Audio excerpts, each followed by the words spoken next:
Good afternoon. As we wait for people to connect, I want to thank you for joining us for a timely discussion on Iran and regional dynamics. I'm Brian Ramek, President and CEO of Democratic Majority for Israel. Months after the outbreak of the Iran war, Iran is weaker, its regional influence is diminished, and its ability to threaten Israel and its neighbors have been degraded. But the region remains unsettled. Hezbollah continues to pose a challenge for Lebanon and Israel, and fundamental questions about Iran's nuclear ambitions, support for proxies, and the terms of any U.S.-backed ceasefire remain unresolved. Today, I'm grateful we're convening two distinguished speakers to share their insights on this topic. Before we introduce them, a reminder, please consider following us on our social media. We're on X, Facebook, Instagram, LinkedIn, and now Substack. Submit a question by commenting on our live video on those channels. You can sign up for news and updates on our website, dmfi.org. Now I'm pleased to turn it over to one of DMFI's founders and board co-chair emeritus, Todd Richmond, to introduce our distinguished speakers for today. Todd? Thank you, Brian. It's good to see you. It's my pleasure today to introduce Ambassador Dennis Ross. He is the counselor and William Davidson Distinguished Fellow at the Washington Institute for Near East Policy. He's played a leading role in shaping U.S. involvement in the Middle East peace process and dealing directly with parties in the negotiations for more than 12 years. A highly skilled diplomat, Ambassador Ross was a U.S. point man on the peace process in both the George H.W. Bush and Bill Clinton administrations. He was instrumental in assisting Israelis and Palestinians to reach the 1995 interim agreement. He also successfully brokered the 1997 Hebron Accord, facilitated the 1994 Israel-Jordan peace treaty, and intensively worked to bring Israel and Syria together. Prior to returning to the Institute in 2011, he also served 2 years as Special Assistant to President Obama and National Security Council Senior Director for the Central Region, and a year as Special Advisor to Secretary of State Hillary Rodham Clinton. Ambassador Ross has written multiple books on the peace process, the Middle East, and international relations. Most recently, he co-authored Be Strong and Of Good Courage, How Israel's Most Important Leaders Shaped Its Destiny, with his colleague David Makovsky. And we're looking forward to a new book coming out early next year. I'm also thrilled to welcome Jacob Magid. Jacob is the U.S. Bureau Chief for the Times of Israel, overseeing the paper's coverage of American policy, Jewish community affairs, and U.S.-Israel relations. He earlier served as the newspaper's settlement correspondent, reporting intensively on West Bank developments, settlement expansion, legal disputes, and regional politics. A Chicago native, Jacob earned a Bachelor of Arts in Arabic Studies and Political Science from the University of Maryland, just like Brian did. Ambassador Ross, why don't we begin with you, and then we're going to turn it to Jacob, and then we're going to bring on Rachel Bombach, who will moderate a Q&A discussion. Okay, Todd, thanks. Look, let me make a number of observations that can help frame, I think, the discussion, and Jacob can pick up on where he wants to go with it. President Trump is sending every signal that he can that he does not want to resume a major military campaign against the Iranians. He is defining a ceasefire in the Middle East in unusual terms. As someone who actually negotiated a number of ceasefires, I can tell you ceasefire meant you cease fire. He described yesterday that in the Middle East, a ceasefire is that you moderate your fire. So if you wanted to look for an explanation of him not wanting to resume military operations, even though there's obviously been an exchange of strikes, that's a pretty good indicator. There was also a leak, and this is the kind of leak that I suspect was by design, suggesting that he wouldn't resume them unless American troops were killed. This sends a message to the Iranians that, in effect, it's okay to target their neighbors as long as they don't kill any Americans when they do. It will not be a source of reassurance to the Saudis, Emiratis, Kuwaitis, and the like, even if we are still there to help defend.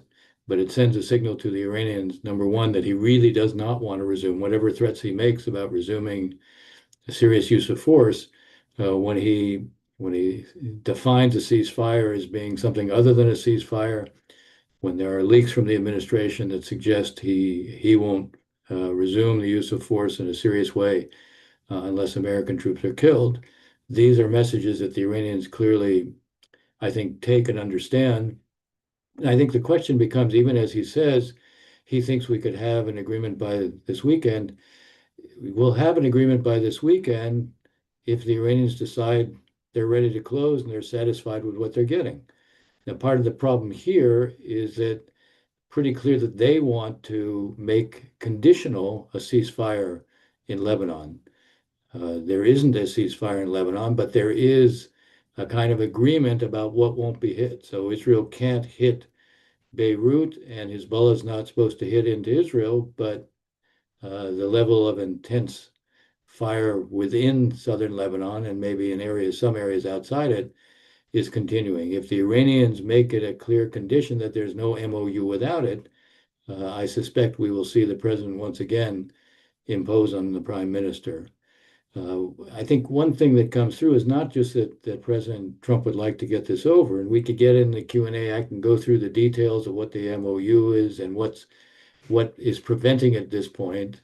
But I think the thing to understand is there's a divergence right now, and it's more public than it's been between what the president wants and what Prime Minister Netanyahu wants.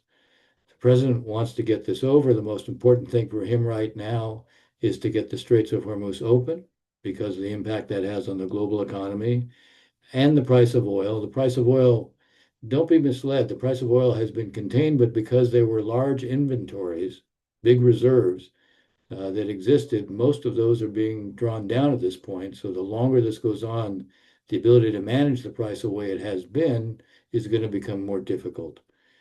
So he wants to get the Straits of Hormuz open.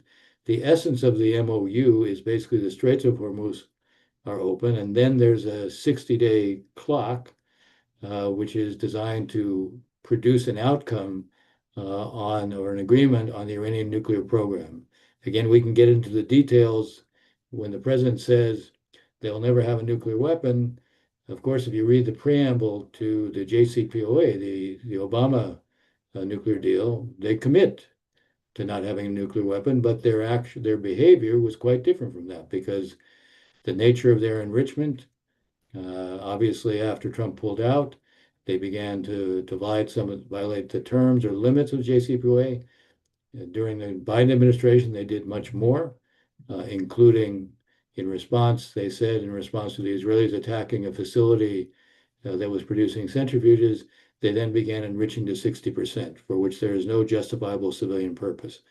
So the fact is, whatever their commitment was in the JCPOA to never having a nuclear weapon, they were building the option. They made themselves a threshold nuclear weapon state.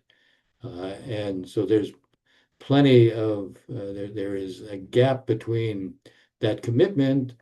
The way the president tries to overcome it is by saying, okay, they can't enrich for a long time. The proposal on our side that there'd be a moratorium for up to 20 years, I suspect it'll be less than 20 years, but there'll be some kind of moratorium. That's not a huge concession on their part because the fact is they couldn't enrich now if they wanted to. Most of the facilities that would have allowed them to enrich have been destroyed. There is the issue of what happens to their highly enriched uranium, the near weapons grade, which is 60%.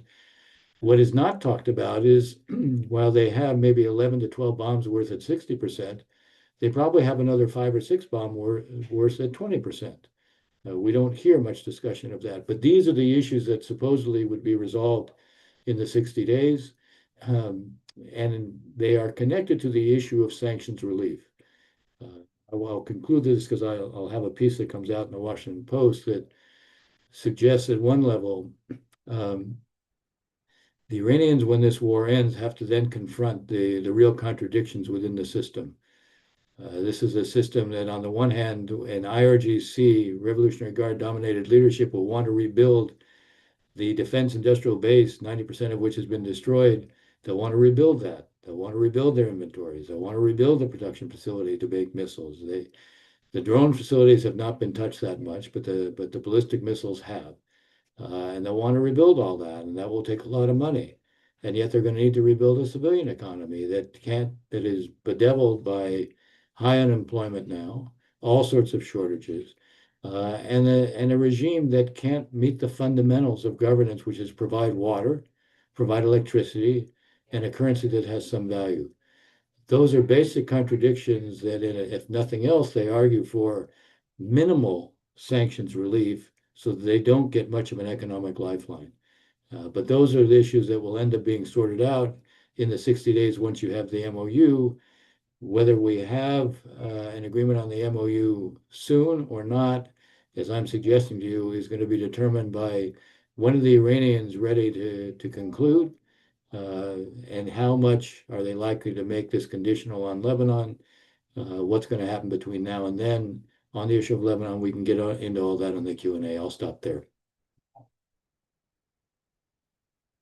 right, should I start? Guess so. I'm glad we coordinated with the blue shirts, Dennis. Good to be with you again. I got the memo. Yeah. So I'll talk a little bit more about Lebanon, but I do think at least another reason that it's been delayed, I think it was on the 24th of May, President Trump talked about the deal largely being negotiated. And now, I mean, he uses these timelines that it's very hard to take very seriously, but it seemed like we were 24 hours away. And I think there was pushback from Republicans that I think he started to see that he's coming out with something that's so much less than what he promised. All those major goals. I mean, they'll say the regime change wasn't a goal, but then Trump says it's happened anyway, which obviously isn't true. The missile program still exists, and the uranium hasn't been extracted yet. So he's, I think, uncomfortable signing this MOU that doesn't really address any of that. And I think that also played a role in him trying to raise the nuclear issues back into the MOU, which is something Iran is not likely to agree to, especially given the fact that they feel like they've won right now. And that, I think, led to these talks being dragged out to now where we're at now. And it's really unclear. It doesn't seem like Trump doesn't say he's in a rush, which he's adamant that he's not in a rush, which is kind of bizarre given how the economic fallout of this. And I'm currently just got to Israel a couple of days ago, and I met with an ambassador here who's very concerned about in a 2-3 week period when the effects on the markets are that there's concern that could start to hit. But okay, Lebanon, I think what is wildly President Trump seemed to really undercut this whole effort by the Trump administration to separate Lebanon from Iran with what happened on Monday. Because the day started with Iran saying we're leaving the talks if Israel doesn't stop its attacks in Lebanon. And then hours later, we have President Trump announcing a ceasefire in Lebanon. So this whole effort beforehand, you had these negotiations that were actually taking place the next day, which shows how irrelevant those negotiations are if the ceasefire is even being called before those talks happened. And it looks like these two conflicts are connected more than any other, and that Iran really is the one calling the shots in Beirut. So I really think that was it really undermines the effort to try to separate them and make sure that the Lebanese government is the one making decisions here. And I guess there was an attempt at damage control by holding these talks, I guess on Wednesday, yesterday, and at the State Department between Israel and Lebanon, and then again announcing another ceasefire, which is quite confusing. How many times we're going to announce ceasefires that aren't even actually implemented? But the strikes on the north have continued. Israel's strikes in Lebanon have continued. But they're again trying to separate them. I guess the slight nuance between the ceasefire on Monday that was announced by Trump and the one on Wednesday is that, according to Israel at least, the one on Monday only seemed to talk about Beirut, whereas the one on Wednesday was more comprehensive, albeit on the condition that Hezbollah agrees to pull out of southern Lebanon, and something that they've already announced that they're not planning to do. And there's a real question whether that ceasefire, either of these two ceasefires, are going to hold.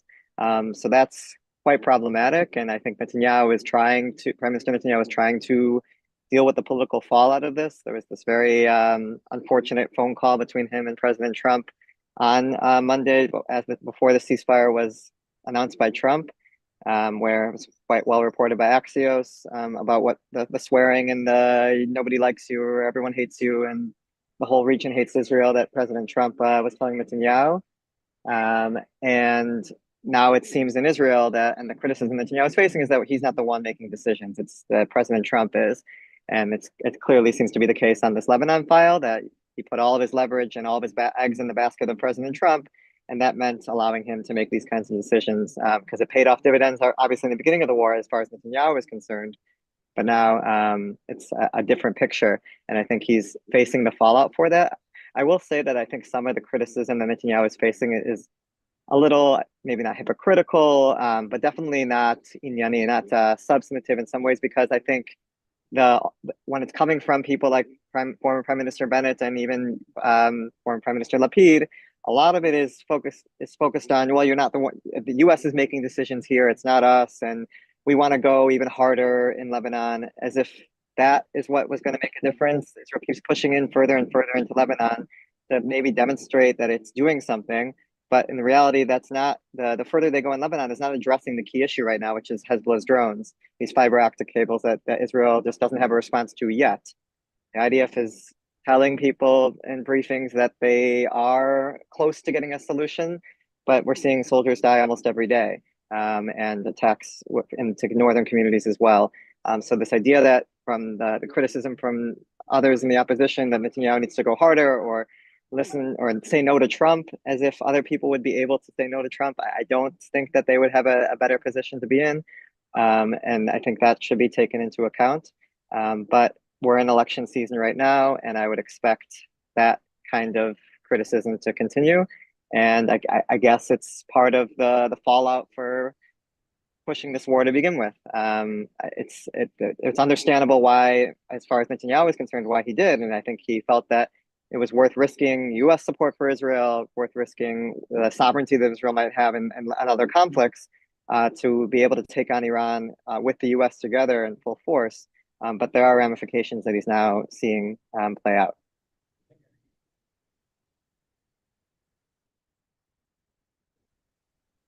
Great. Thank you both so much for your very insightful opening remarks. I'm Rachel Bombach, Chief Policy Officer at DMFI, and I'm delighted to moderate the Q&A portion of this program. Just a reminder, if you have a question, please submit it in the Q&A box on Zoom, or if you're watching on social media, type it into the comments section. First question on the war with Iran. Looking at the region, are the United States and Israel better off today in terms of the threat posed by Iran than we were 2 years ago?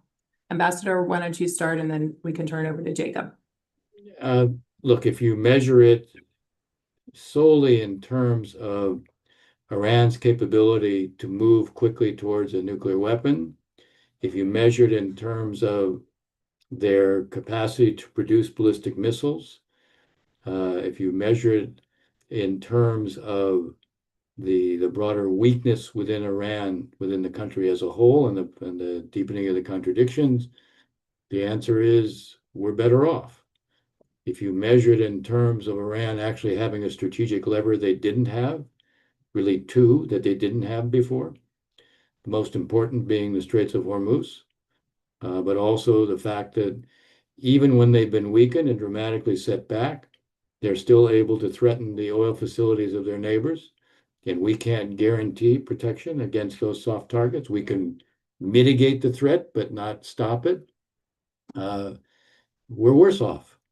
So they have a strategic card that they didn't have before. And by the way, they would not have had if the U.S. and Israel's sole focus had been on striking the military capabilities, the threat capabilities of Iran, of the RGC and its military to threaten their neighbors, but not to go after the leadership. They would not have closed down the straits. They hadn't tried to close down the straits since 1987-88. And the reason for that was they understood if they did, that would mean war, and it would be a direct threat to the regime. But with the effort to decapitate the regime at the very beginning, they had nothing to lose because regime survival was already at stake. And so then they went for what was a card that they realize they're even internally talking about. This is their nuclear weapon. The fact that they can control the straits, the impact it has on the global economy.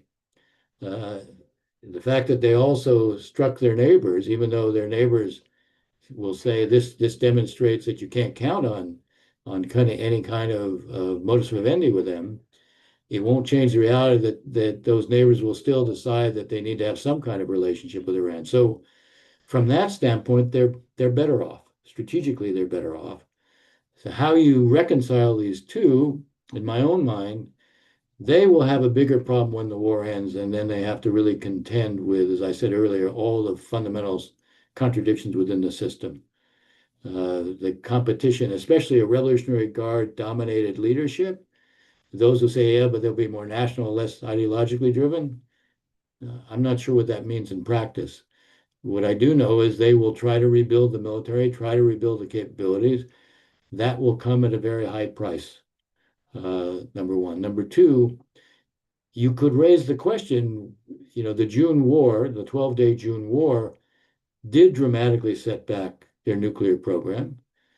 We didn't do a lot in this. We and the Israelis didn't do a lot more against their nuclear program in this war. We did a lot more against the other military targets. So I think that if you're trying to create a sense of a scorecard, in the near term, they're going to be strategically in a stronger position. Because even if there's an agreement to open the straits, they will play games with it. We will not go back to the status quo ante. And that will be a lever that they will use. And they won't overplay it, but you can imagine the next time the Iranians, after there's an agreement, maybe they don't do it right away, but they'll raise a question about, oh, this ship is carrying from Saudi Arabia or from the UAE, is carrying hazardous material. We can't let it go through. Or we have new costs now, so there are going to be navigational fees they're going to be charged. They're going to play games with this, and that's just going to be part of the new reality. That gives them a lever they didn't have, but as I said, over time, their capacity to deal with their inner contradictions, unless they're being given a huge economic lifeline. I mean, there should be very limited sanctions relief if there's going to be sanctions relief. There shouldn't be an agreement on a reconstruction fund. Let them deal with their inner contradictions. So I think over time, they're not stronger, but in the near term, they have a lever they didn't have. And as Jacob was saying, if they succeed in linking Lebanon to the MOU, then the signal they've sent to the region is they're the arbiters of what happens in Lebanon. And that's a reminder that at least at one level, even if their proxies have been weakened, Iran isn't giving up the role it used with proxies and isn't giving up its effort to exert coercion and intimidation against others in the region. I don't think there's much to add to that. I think what a diplomat from one of the mediating countries told me earlier this week is that there's a feeling that there was a level of deterrence that the US and Israel had against Iran, and that was somewhat paradoxically because they hadn't yet carried out this kind of war. And you could devil's advocate and say, well, they did the June war. But now that Iran has seen and survived what the U.S. and Israel have done, at least for now, and I agree, there's this fallout that we'll have to see what happens. That if they can survive that, then they're no longer concerned about what the U.S. and Israel are throwing its way. So this level of deterrence that might have existed before does not exist now, and we're seeing how emboldened they are and how they feel like they've won in the weeks since this war began. The other thing that came to mind from Ambassador Ross's answer was about how Iran, this wait and see approach. And it reminded me of how I think there are certain critics of this war who argue that that was the better approach to take from the beginning, that the regime was already kind of maybe not falling apart, but starting to get increasingly weakened as a result of these protests, that they don't have an answer to address the needs of the people, and that it might not have been overnight. It certainly probably was not going to be overnight, but it was heading in that direction, and now they're much more emboldened as a result of this war, and kind of circle the wagons to maybe prevent any sort of uprising to happen. But I think I agree with Dennis that at some point the cards are gonna fall differently, and then I think it's easier for the regime to be in the war I guess it doesn't have to deal with some of these issues. Once the war ends, they will have to again. And it really could all fall apart at some point, theoretically. But obviously, those who are assuming that it's going to happen immediately, like I think Prime Minister Netanyahu and David Barnea, the Mossad chief, were encouraging Trump that this is something that's not that difficult. Obviously, that was overstated. Thank you both. Well, Jacob, you alluded to the tense phone call between President Trump and Prime Minister Netanyahu earlier this week. So that was about Lebanon, but how are the various conflicts in the region affecting the relationship between Trump and Netanyahu? You know, the Prime Minister certainly has thrown all of his eggs into the Trump basket. So I'm sure he's considering that in his next moves, but is it possible that we see a rupture in their relationship? And how are their priorities diverging in terms of these conflicts? You're on mute, Jacob. Even since COVID, I still don't remember to do that. Yeah, I think the divergence began, the argument was right after the war started, that right away that there was this desire from the US to wrap this up as quickly as possible versus Israel, which wanted to go as long as possible to inflict as much damage as they could, rather than a quick victory. I think it's worth recalling that this isn't the first blow up between these two leaders, but the last one happened after. At least there was some tensions during Trump's first term, but the swearing that only happened, at least that we know about, after Prime Minister Netanyahu congratulated President Biden on winning the election. That's something that Trump didn't appreciate too much. So now we're seeing it again, and because it's happened before, my assumption was this was bound to happen at some point. I do think, though, that President Trump has a little bit of an inclination that I guess is similar to President Biden's, of trying to avoid overly getting into it with Israel in public. And I think he's also part of a same generation as President Biden, in that there is this affinity to Israel that is going against the grain in parts of the party. And I think that's why you've seen President Trump have less of an issue standing with Israel, and a lot of opportunities that he had. There was a White House Hanukkah party that I went and covered, I guess during Hanukkah last year, and the talk about how horrible it is of what's happening. The support for Israel is falling apart. We need to prevent that in the party. It's so important. It did feel like he's just in a different generation than where JD Vance is, where there's a little bit more discomfort. But I think given where things are right now and how much flack he's given, how much, I guess, stress that this war is putting in, and how much it's risking his ability. I don't know how much he cares about the midterms, but his ability to continue to govern and facing pushback from the party that's now we're seeing in the House as well after the Senate, this War Powers Act that's largely symbolic, but he's facing more heat. That I guess it's led to this blow up. And it was interesting that not only did this blow up happen, but it was leaked so quickly from Trump's aides, who clearly have an interest of trying to either blame Netanyahu and Israel for how things are going, or just try to differentiate, or try to demonstrate that the U.S. is the one actually making decisions, as opposed to Israel dragging the U.S., which is the prevailing assumption amongst parts of both parties. So I think that maybe was part of the logic that led them to leak it. And then even to have Trump confirm it when he was asked was also kind of surprising, because in the past there's been times where there's been reportedly heated calls, and then President Trump denies it, and he likes to talk about how Netanyahu is a wartime prime minister. But clearly I think he was going to cash in on demanding a pardon for Netanyahu for all these months. Obviously it didn't go anywhere, and might have even actually hurt the effort. But he was going to cash in, and I think he wanted Netanyahu to make it easier for him to end this war in Iran, and he's recognizing that Lebanon is a main issue, and he just wants this to end as quickly as possible. And I guess he took it out on Netanyahu. What was interesting in the quotes from this call that were leaked is this one about everybody hates you, and everybody in the whole world hates Israel, something around those lines. Don't quote it exactly. And that was such a tell, given a week or two before, President Trump is demanding that the countries that are involved in this ceasefire mediation join the Abraham Accords: Saudi Arabia, Qatar, Pakistan. Um, I spoke with one of the leaders of those three, one of those countries, and they just laughed it off because they weren't planning on doing it. And it's kind of people moved on from that.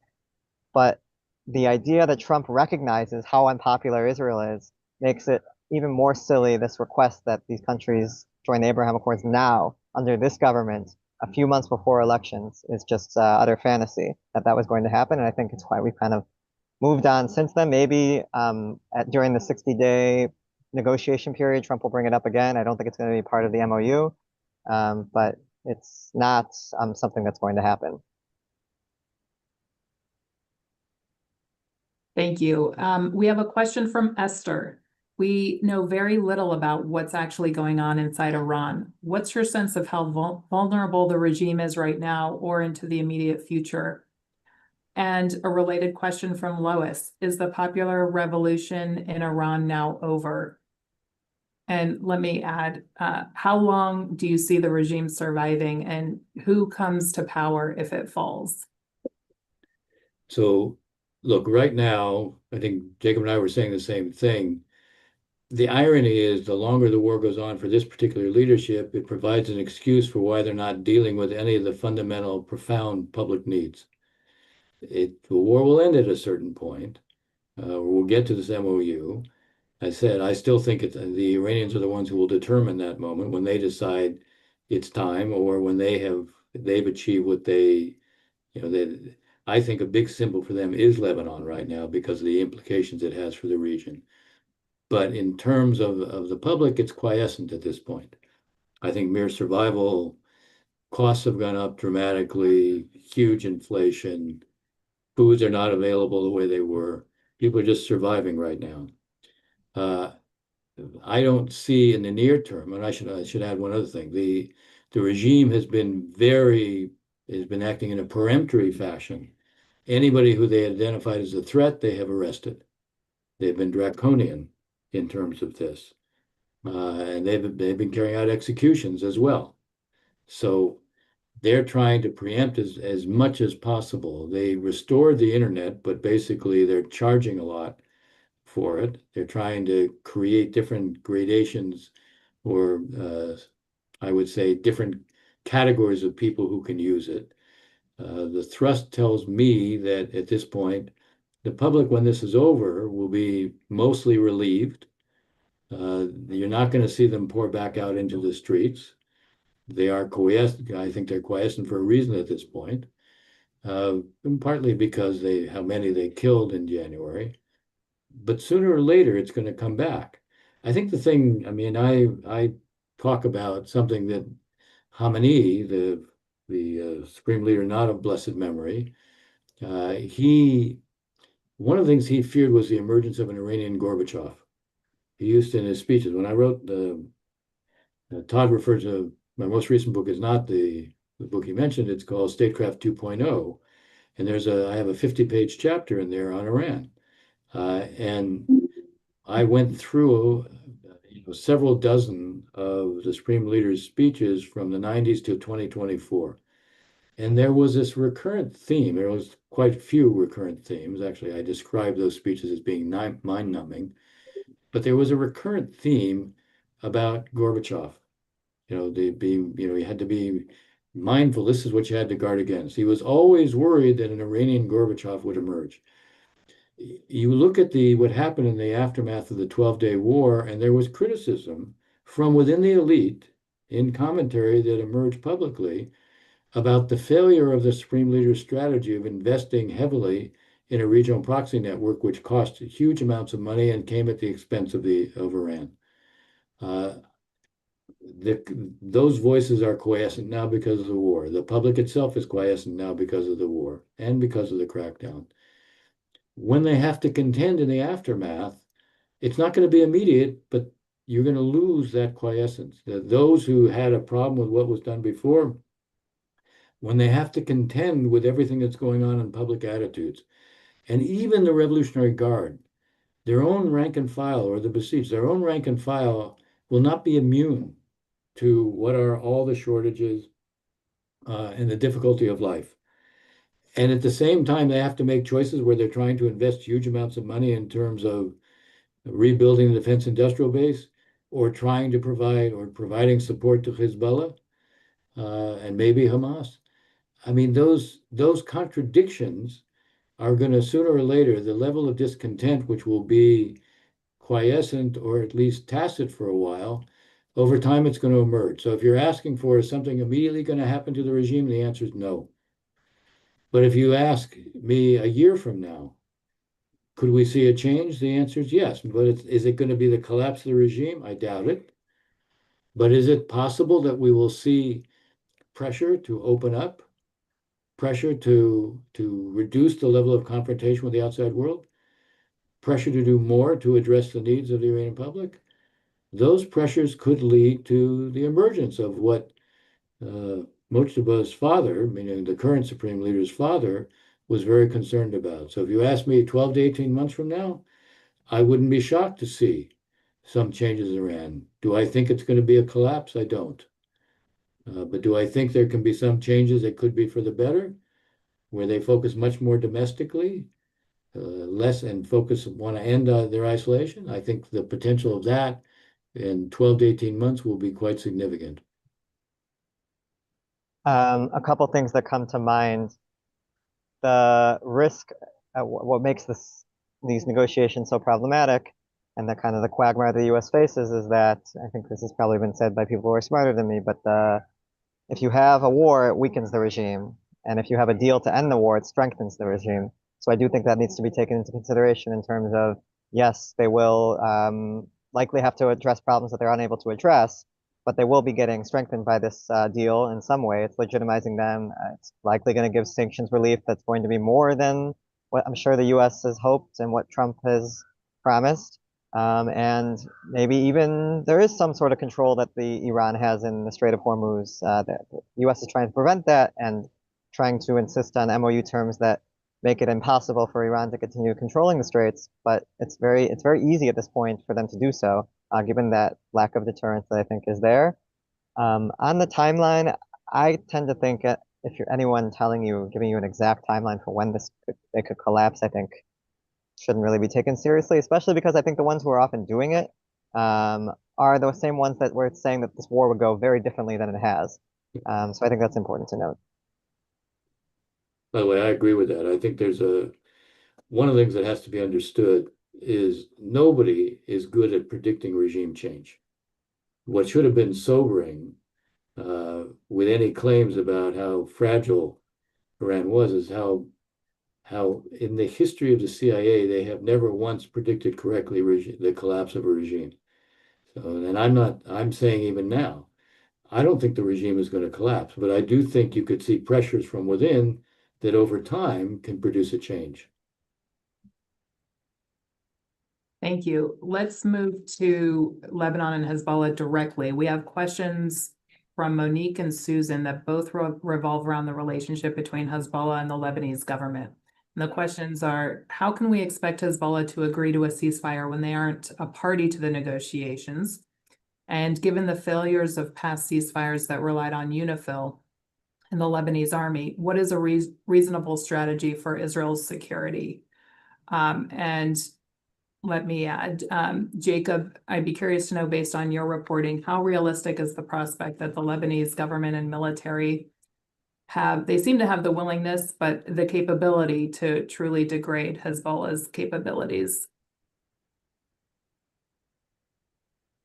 You're on. I think, yeah, no, I'm back. That is a criticism that these talks are inherently not so relevant because the one actually making decisions is Hezbollah in Lebanon.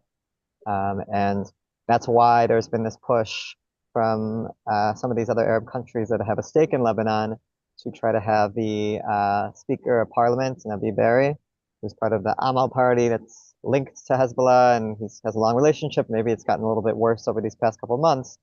But the idea was to maybe have him be part of the talks, and he's largely refused, is my understanding, speaking to a couple of diplomats familiar with this topic. And without him playing a more prominent role, the argument is that then these talks are kind of just in a lot of ways for show. The caveat to that is I think that having the talks just to begin with is important. I think it builds momentum that is going to be needed to advance the situation. Ways to weaken Hezbollah are going to require a lot of international funding to the Lebanese armed forces, and that's something that can come out of these talks. I think the security track that's been created, that started, I believe, last week, they separated after 3 rounds to have a security and a political track. The political track met yesterday. The security track, it seems like, came up with this idea of having, I forgot what they're called, something, a pilot zones, pilot zones, to basically try to move the LAF into parts of southern Lebanon and put them more in control. And I guess theoretically probably have the IDF maybe pull back a little bit. But this kind of ideas are not really new, and they didn't really seem to make a lot of progress after the Amos Hochstein ceasefire in November of 2024, where we saw kind of just daily strikes since then. What's happening now is that Hezbollah is changing the dynamic, where they're saying we're no longer accepting a situation where there's a ceasefire and only Israel is allowed to fire. And especially when during that dynamic, Israel is now expanding its buffer zone into southern Lebanon, and with little to show for it. What's really shocking to me is it's almost like euphoria or celebration when Israel took over before, this somewhat symbolic but also strategic lookout point in southern Lebanon a few days ago. I don't know how that didn't immediately like send flashing red lights about what the strategy is here. Of if yes, you're taking over more of southern Lebanon, but how is that making the northern communities any safer? So it is a real quagmire of how you go about doing that, because it wasn't like they were safer when Israel was further away from or further closer to the border. But this strategy of just trying to go further in as if that's going to be the solution isn't really seeming to make a lot of sense. I do think that Hezbollah was trying to quietly push for a ceasefire. I think they are hurting from these Israeli strikes. But then again today, given that I think the ceasefire that they saw on Monday was supposed to cover all of Lebanon, was actually only covering Beirut. And then this Wednesday one makes that more clear, that they're now coming out on Thursday and saying, wait, we're not accepting this. And again, apparently the deterrence is not enough for them to cry uncle. Yeah, they're not going to, any more than the Iranians, they're not going to cry uncle. That's the problem. The issue Jacob raised earlier, I'll use my word, the kind of hypocritical criticism that those who are criticizing what Bibi's doing now in Lebanon don't have a better answer. They're simply saying, that they would do it better and differently. What is missing, and has been missing all along with Bibi on every front, has been a political strategy. The talks in Lebanon between Israel and Lebanon is significant because Hezbollah doesn't want them at all, Iran doesn't want them at all, and they're still persisting. One of the dangers of Israel creating a zone is that they're in the process of re-legitimizing Hezbollah. Hezbollah had lost all of its legitimacy because it went to war, because Khamenei was killed, and that was an Iranian interest, that wasn't a Lebanese interest. But having said that, the issue becomes, if you're going to talk to the Lebanese, why not talk to the Lebanese about what is it that we could do that could weaken Hezbollah to the point where you can then do more? What are the kind of military actions we take that can have that effect? What are the kind of things we would do that actually weakens you and undercuts you? A real political military strategy would focus on a strategy for, hey, weaken Hezbollah. Jacob touched on part of it, cut off all the financing. Every single possible avenue, cut that off. Do more with the Syrians to make sure that they can't get any arms to Syria, which even though I think the al-Shara regime has tried to do it, there clearly have been holes in that effort, not because of their intent, but because of their capability. What more can be done in terms of that? But also, what are the specific military capabilities that Hezbollah has that are worth targeting? And part of the problem with Beaufort Castle It reminded me of the 1980s, where the Israelis controlled Beaufort Castle, had a zone in the south that eventually they withdrew from because it didn't produce what it was supposed to produce. And we're looking like we're seeing a replay of a policy that didn't work in the 1980s being applied to today at a time when you actually have at least a Lebanese political leadership that is signaling they're prepared to do something differently, but the question is their capability to implement it. This notion of the pilot zones, there's a certain logic to it. Built into the logic is, okay, you'll clean out those areas. What we know, my impression from talking to IDF several months ago, when I asked the question, how good is the LAF? And they said, where you have Christian officers or Sunni officers, they're quite good. Where you have Shia officers, they don't do anything. They don't, that's why below the Litani, supposedly when you had the LAF declare the areas clean. Well, it wasn't clean. This notion of pilot zones is to say, okay, clean those zones. It's a kind of confidence building approach, which by the way is a good idea, but more needs to be done. And the whole reason that the Iranians are saying the ceasefire has to be in Lebanon is to basically have Iran be an arbiter to save Hezbollah. And that the delinkage is really important here. And I just don't know if President Trump will stick with it. Thank you both. We're winding down, almost out of time, but we have about 5 minutes. So I thought we could touch on Gaza quickly. It's sort of fallen out of the front pages, but it's been 8 months since the ceasefire took effect. And what is the reality currently in Gaza? Netanyahu recently said that he wanted the IDF to expand control over 70% of Gaza. So if you could both speak to that and what the current status of Hamas is and how we should be thinking about its reconstitution and consolidating influence and capabilities in the area that it controls. You want me to go? Sure. Okay. Yes, what we've seen happen is we have the High Representative to the Board of Peace, Nikolai Mladenov, who spent days negotiating in Cairo. And what he came out with publicly was that Hamas is continuing to resist what is the premise of the Trump 20 points and Security Council Resolution 2803, which supposedly they signed up to, which was there would be a process, not an immediate disarming, but there would be a process of decommissioning of weapons and destruction of tunnels. Then they would agree to that process. Parallel to that process, you would begin to have some reconstruction, and you would have Israeli withdrawal. But they're saying no to this. Mladenov has came out with 15 points that has to be agreed, that they're still resisting. So the idea of expanding the green zone is clearly one way of trying to put greater pressure on Hamas. This is kind of parallel to what we're talking about with Hezbollah.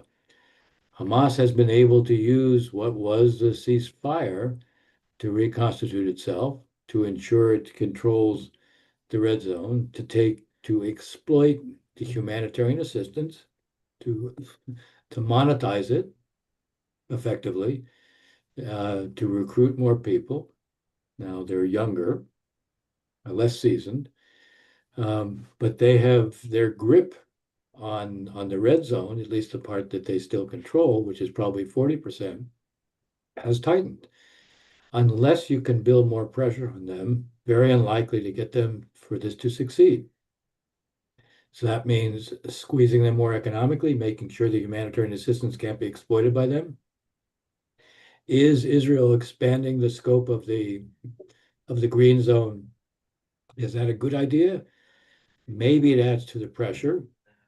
But if you're doing that, you also need to show there's an alternative to Hamas. The National Committee for the Administration of Gaza, this 15-person Palestinian committee supposed to do the governance day-to-day under the Board of Peace is still in Cairo. If you want to create an alternative, there has to be an alternative on the ground. If you want to create an alternative, there has to be something available to Gazans where conditions are terrible. Now, one thought may be you begin the process of reconstruction within the green zone, but then you have to be able to do it fast enough that people can be moved and absorbed. You have to overcome, I can tell you, I know when I went to the CMCC and I was told everything was set up for in an area close to Rafah that basically was the border between the red and the green zone. There was an area to be able to create a 22,000 city that the UAE was going to finance. Okay, that was an area that Hamas doesn't control. But, the Israelis have restricted materials that can go in. When they agree, then the Egyptians raise objections. Until you begin to show something on the ground, nothing is going to change. The Hamas is profoundly unpopular in Gaza. If one looks at social media there's also a a media website called Gestur. You'll see, that you get a sense of just how unpopular they are. So the question is, you still have to create an alternative. The whole idea of the 20 points and creating this National Committee for the Administration of Gaza, run by Palestinians and International Stabilization Force, training Palestinian police, all this was designed to create an alternative. It's all premised on there has to be at least a process of decommissioning of weapons. And until that happens, pretty hard for the other things to do it unless you can do what I'm describing, begin to create alternatives as a way of showing, okay, Hamas is beginning to lose its control over the public. That's the key that has to be addressed that isn't being addressed yet. A few things on this. I think what you're hearing, at least from the mediating countries, Qatar, Egypt, and Turkey, is what they're hearing from Hamas because they're dealing with them. In that what Hamas is saying is using as an excuse not to accept this disarmament plan is that you can't expect us to deal with phase 2 of this deal if you're not going to address phase 1 because phase 1 is not being implemented according to the 20-point plan or any of the agreements that were signed kind of more secretly regarding aid, how much aid going in, how much Rafah is supposed to be opened up, Israeli strikes happening. I mean, every one of them, Israel says it's targeting operatives of Hamas that are posing imminent threats. But there's scores of civilians that have been going to be killed. I think yesterday there was a pretty horrible video showing a tent that was up in fire and a family screaming and eventually being engulfed in the flames. That's happening on a daily basis. And I think Hamas is using that to say, well, if we don't get phase 1, we're not going to talk about phase 2. They use other excuses like the internal elections that they've been having for weeks at this point that shouldn't be this difficult. I do think that there are some difficulties probably getting approvals from the military folks who are fewer and fewer, at least at the leadership level. And that's also being used as an excuse. I think given the amount of pushback that Mladenov and the Board of Peace are facing, it seems like I was told that they're even maybe trying to soften the terms a little bit on the disarmament proposal to try to just get something going and build momentum, because the vacuum is what Mladenov will say repeatedly is just the most dangerous thing, that it makes sure that this is more likely going to be a permanent status quo where Gaza is divided, and the people are just continue to live in tents.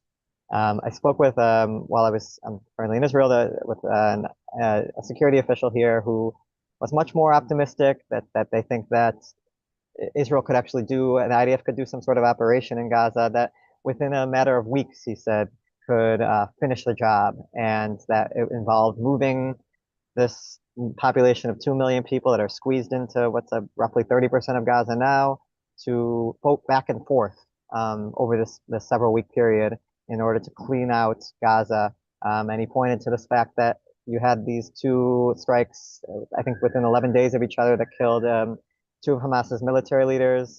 One of them being Izzeddin Haddad, who was more prominent.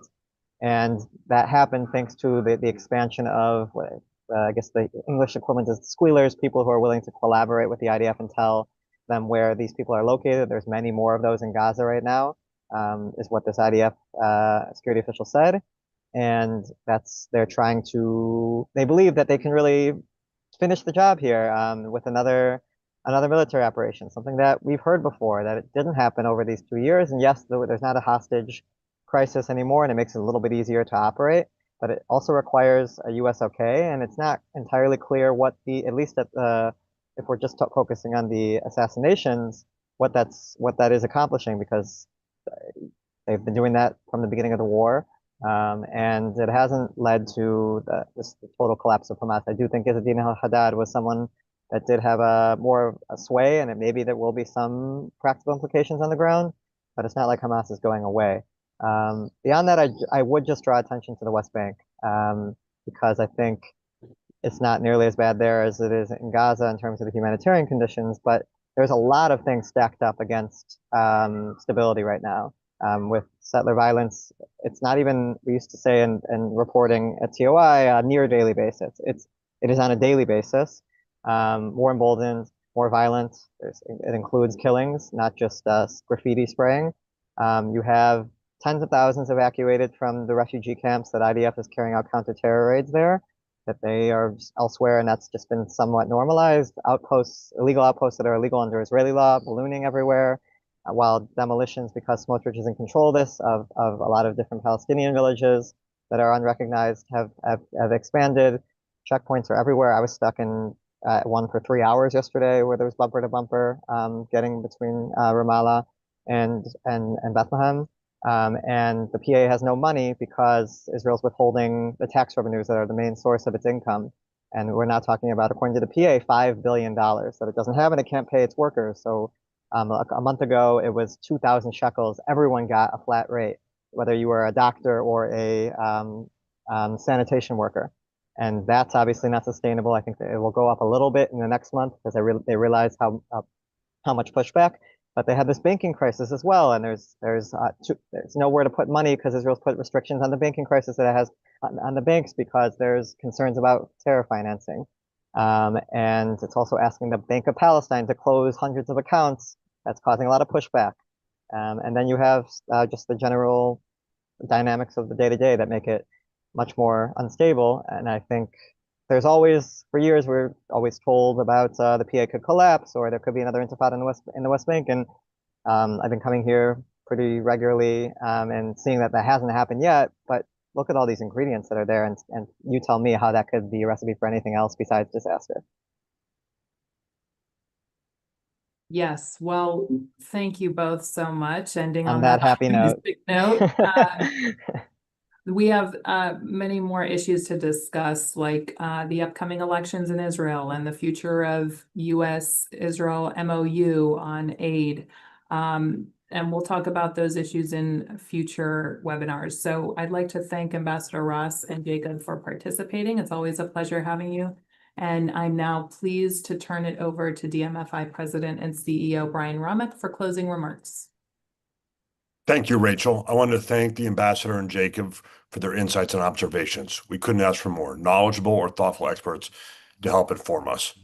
We are hopeful that the ceasefire announcement brokered by the U.S. and Israel and Lebanon will pave the way for peace and stability in the region. There's no doubt we've entered a new and critical chapter for Israel, for the U.S.-Israel relationship, and for the Democratic Party. The historic moment is a critical time to strengthen and grow support for the U.S.-Israel relationship within our party. As the home for pro-Israel Democrats, and with your help, DMFI is positioned to lead this effort. Your support for DMFI helps us continue these public briefings, educate Hill staff, and get our pro-Israel message to Capitol Hill. Please go to the QR code on your screen or to our website and make your 2026 gift to DMFI today.